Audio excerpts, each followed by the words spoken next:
নমস্কাৰ সকলোকে পুনৰবাৰ মোৰ চেনেললৈ স্বাগতম জনাই লৈ আহিছোঁ আজি দিনটোৰ ৰাশিফল। আজি হৈছে ২৭ জানুৱাৰী ২০২৬ অসমীয়া ১৩ মাঘ মঙলবাৰ।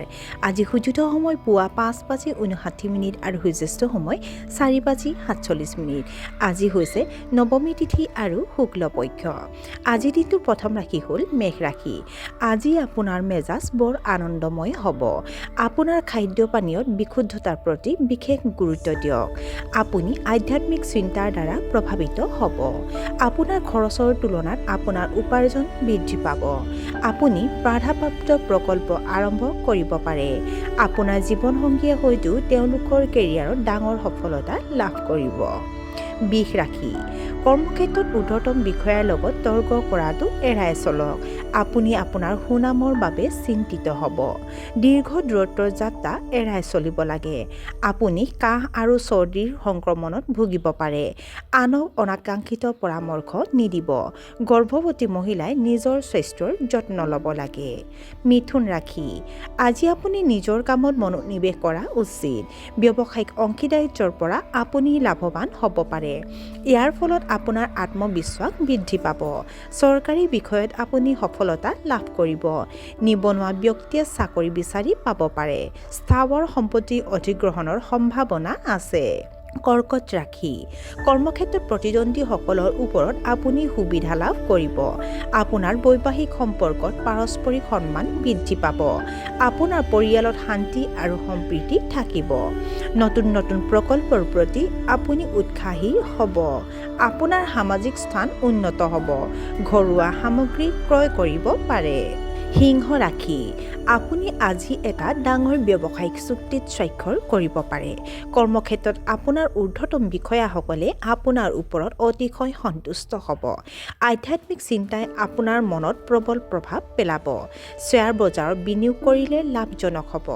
ছাত্ৰ ছাত্ৰীসকলে পঢ়া শুনাত ভাল প্ৰদৰ্শন কৰিব। আপুনি বৌদ্ধিক আলোচনাত অংশগ্ৰহণ কৰিব পাৰে। কন্যা ৰাশি।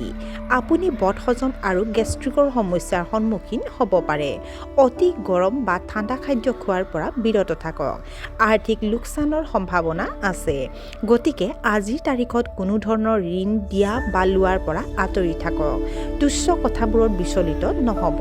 অন্যথা আপোনাৰ মনোযোগ গুৰুত্বপূৰ্ণ কথাবোৰৰ পৰা আঁতৰি যাব পাৰে। তুলা ৰাশি।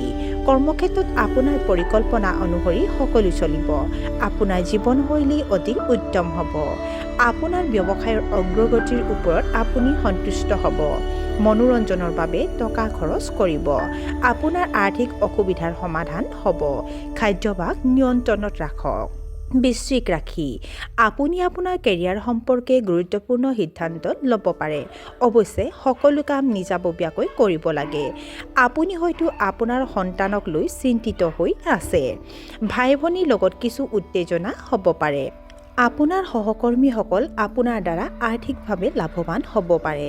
আনৰ কামত হস্তক্ষেপ কৰাটো এৰাই চলক। ধনু ৰাশি। নতুন প্ৰজেক্টত টকা বিনিয়োগ কৰিব পাৰে। বিচাৰাধীন আইনী বিষয়বোৰক লৈ আপুনি অলপ চিন্তিত হ'ব। ছাত্ৰ ছাত্ৰীসকলে নিজৰ বিকাশৰ সুযোগ পাব পাৰে। প্ৰেমৰ সম্পৰ্কত মানসিক চাপ দূৰ হ'ব। আৰ্থিক কাম কাজত সাৱধান হওক। মকৰ ৰাশি। স্বাৰ্থপৰতা আপোনাৰ বৈবাহিক সম্পৰ্কত সোমাই যাবলৈ নিদিব। আপুনি হয়তো আপোনাৰ কেৰিয়াৰত নতুন নতুন কথাৰ সৈতে পৰীক্ষা নিৰীক্ষা কৰিব পাৰে। দৈনন্দিন কাম কাজত ব্যাঘাত জন্মাব নালাগে। অনৈতিক কামৰ পৰা আঁতৰি থাকক। কিবা কাৰণত আপুনি মানসিক চাপ অনুভৱ কৰিব পাৰে। অতিমাত্ৰা আত্মবিশ্বাসৰ বাবে কথাবোৰ ভুল হ'ব পাৰে। কুম্ভ ৰাশি। আপোনাৰ দৈনন্দিন কাম কাজ অনুশাসিত হ'ব। সকলো কাম পদ্ধতিগতভাৱে পৰিকল্পনা আৰু নিষ্পাদন কৰিলে সফলতা আহিব। কৰ্মক্ষেত্ৰত বদলি সম্ভৱ। আপোনাৰ ব্যৱসায়ত আয় বৃদ্ধি পাব পাৰে। আপোনাৰ পৰিয়ালৰ সদস্যসকল আপোনাৰ ওপৰত সন্তুষ্ট হ'ব। আপুনি নিজৰ ইচ্ছা পূৰণৰ বাবে আগ্ৰহী হ'ব। আৰু আজিৰ দিনটোৰ শেষৰ ৰাশিটো হ'ল মীন ৰাশি। আজি আপোনালোকে আত্মচিন্তাৰ সুযোগ পাব। গুৰুত্বপূৰ্ণ কামবোৰ কিবা কাৰণত পিছুৱাই দিয়া হ'ব পাৰে। আজি আপোনাৰ পুৰণি বন্ধু বান্ধৱীৰ লগত আলোচনা হ'ব। মহিলা স্থানীয় লোকে স্বাস্থ্যজনিত সমস্যাৰ সন্মুখীন হ'ব পাৰে। সন্তানৰ অগ্ৰগতিৰ ওপৰত আপুনি সন্তুষ্ট হ'ব। কিন্তু তেওঁলোকৰ ওপৰত বেছি হেঁচা দিয়া উচিত নহয়। আৰু আজিৰ দিনটো ৰাশিফল ইমানতে অন্ত পৰিছে। আশা কৰোঁ আপোনালোক প্ৰত্যেকৰে আজিৰ দিনটো সুন্দৰ হওক। ধন্যবাদ।